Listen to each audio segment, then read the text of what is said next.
Assalamualaikum warahmatullahi wabarakatuh. Salam sejahtera bagi kita semua.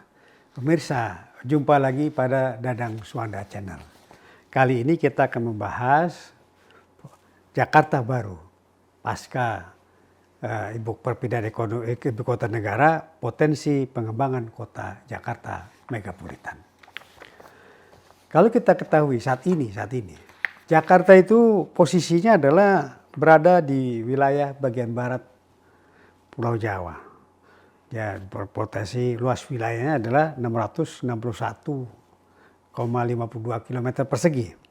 Jumlah penduduknya data tahun 2003 adalah 10.800.000. Ini adalah potensi yang sangat besar bagi suatu kota. Dan kota dengan posisi seperti itu, maka Jakarta sangat berpotensi untuk menjadi ibu kota megapolitan. Saat ini Jakarta itu mempunyai peran sentral dalam berbagai sektor kehidupan nasional. Jakarta saat ini adalah sebagai pusat pemerintahan.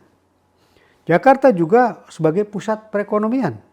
Jakarta akan menjadi pusat budaya dan pariwisata. Nah, fungsi pertama, fungsi pemerintahan, itu juga pusat pemerintahan itu akan dipindahkan kepada di daerah Kalimantan Timur, IKN, Ibu Kota Negara Baru. Tapi kalau saya perhatikan, pusat sebagai pusat pemerintahan nggak akan hilang gitu nanti. Tetap saja akan melekat di Jakarta. Nah, jadi kalau kita lihat lagi, Jakarta sangat mempunyai peran sentral dalam kehidupan nasional. Nah, kalau kita perhatikan potensi pengembangan perekonomian kota Jakarta, yang pertama adalah tingkat urbanisasi yang tinggi. Urbanisasi ini bisa negatif, bisa positif.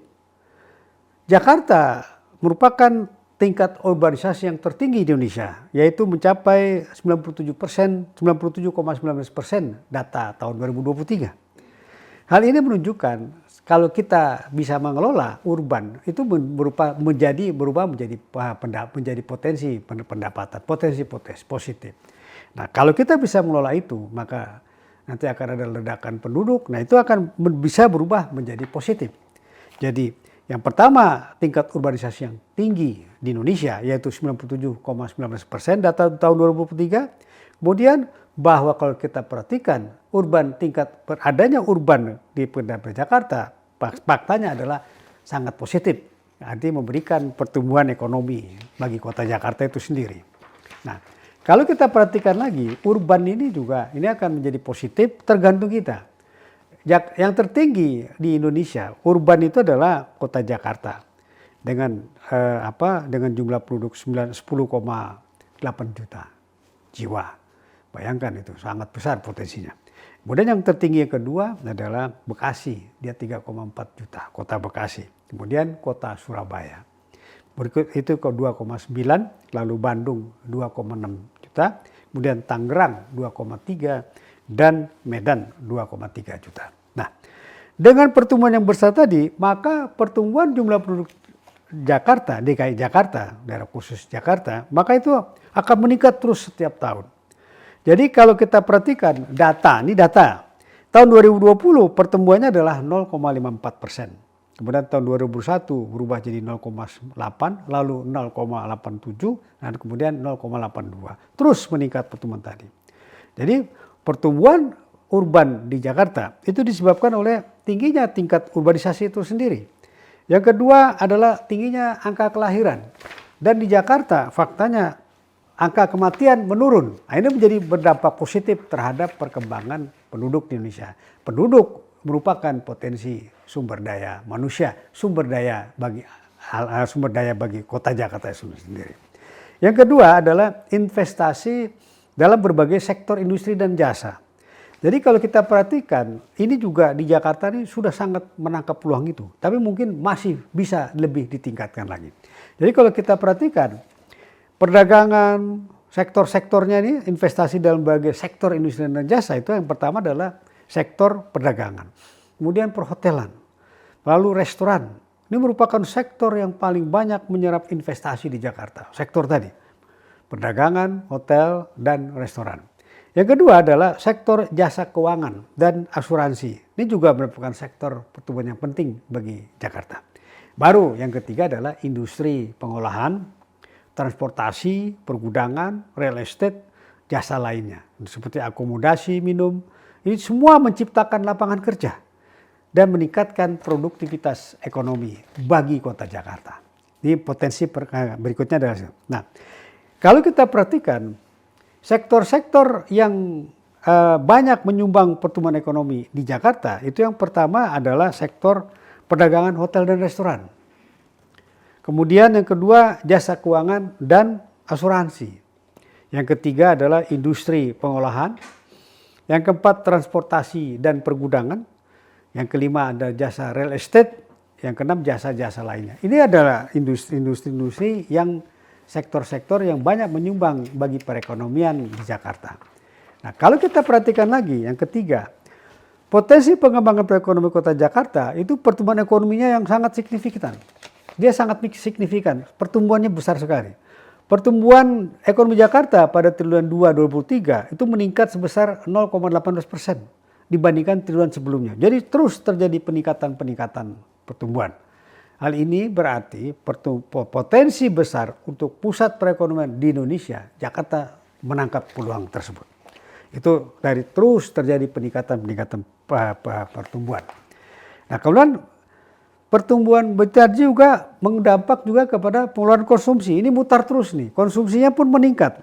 Ya, jadi kalau kita lihat pertumbuhan peningkatan konsumsi rumah tangga, konsumsi lembaga non-profit pemerintah itu naik terus.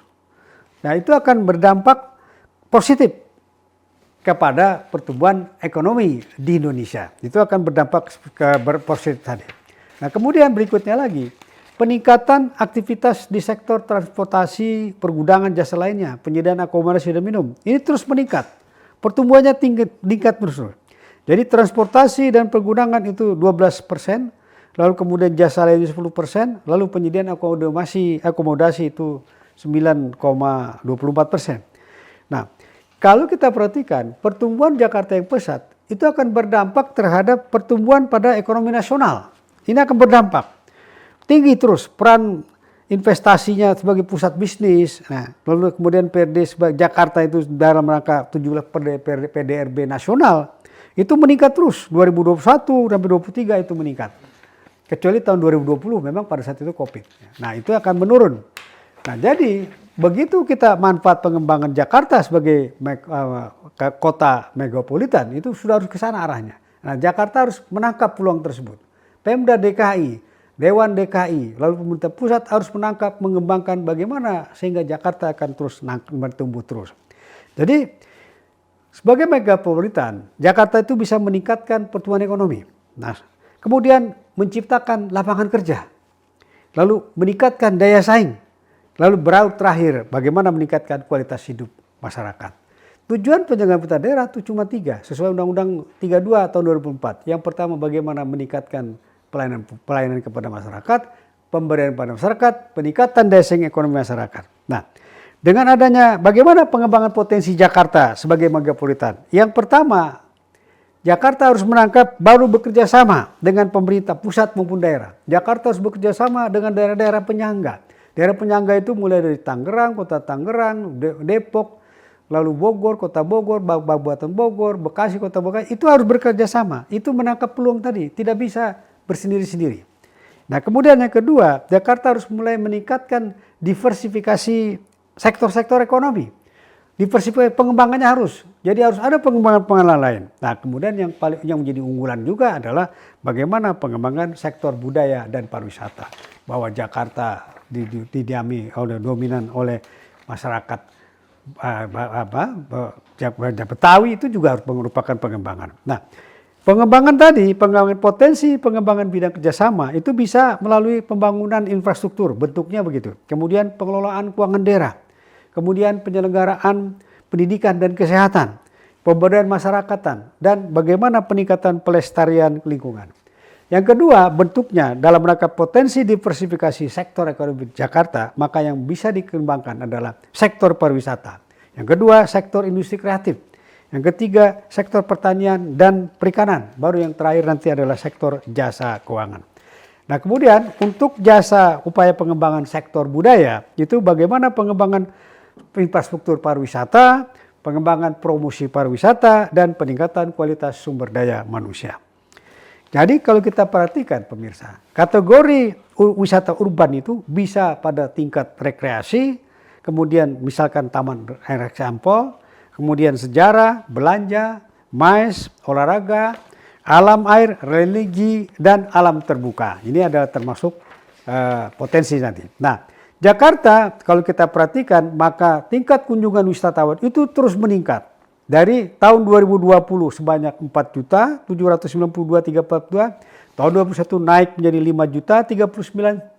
5.039.100.000, kemudian tahun 2022 26 706 juta. Nah, ini berarti tadi pengembangan pentingnya akan meningkat terus. Nah, kemudian apa yang dibutuhkan? Yang dibutuhkan oleh pemerintah adalah laksanakan kolaborasi antara pemerintah pusat daerah Jakarta dengan masyarakat. Kemudian kunci keberhasilan adalah kolaborasi, libatkan masyarakat. Kemudian ini akan berpengaruh, akan mudah-mudahan dengan demikian maka Jakarta akan menjadi kota megapolitan yang akan berpengaruh kepada perekonomian nasional. Pemirsa sekalian, demikian yang bisa kita diskusikan tentang potensi Jakarta, pengembangan kota sebagai Jakarta megapolitan. Semoga informasi ini, diskusi kita ini mudah bermanfaat, mendapat menambah nilai ibadah bagi kita semua. Terima kasih atas perhatian pemirsa. Kita akhiri. Assalamualaikum warahmatullahi wabarakatuh.